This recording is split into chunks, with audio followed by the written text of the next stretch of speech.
Mr. Speaker, after 8 years, this government's record on climate change is in. The opening sentence of the Environment Commissioner's report says it all.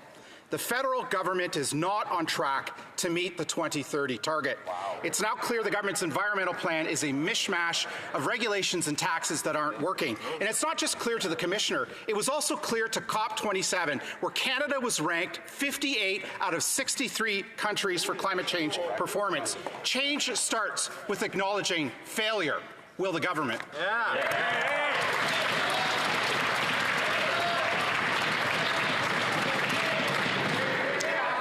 The Honourable Minister for the Environment and Climate Change. Thank you, Mr. Speaker. I find it quite ironic that this member campaigned for the leadership of his party on a carbon taxing platform, Mr. Speaker. And now all of a sudden it doesn't work. He doesn't believe in it.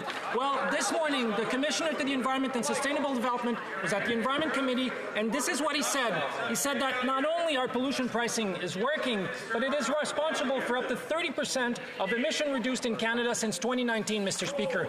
They don't want to talk about climate change because they don't want to talk about the fact that they're buddying up with their friends in the big oil companies, and God forbid that we would do anything to affect their profits. We want to fight climate change, and we want to help Canadians in the process, Mr. Speaker.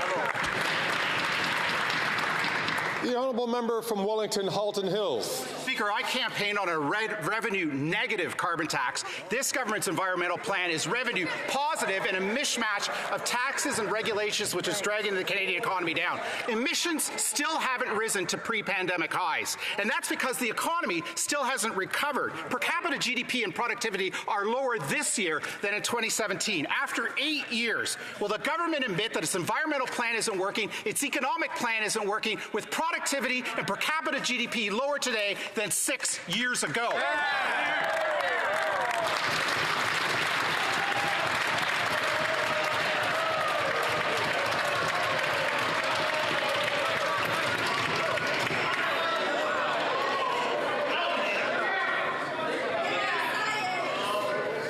The Honourable Minister.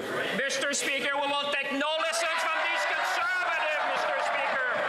Mr. Speaker, what I'm surprised about, not only do they not have a climate plan, they don't even have an economic plan, Mr. Speaker. Their only plan is to cut services, cut investment, cut programs in Canada. Mr. Speaker, I have some piece of good news for you, Mr. Speaker. Today, the OECD ranked Canada third in the world for foreign investment attraction, Mr. Speaker.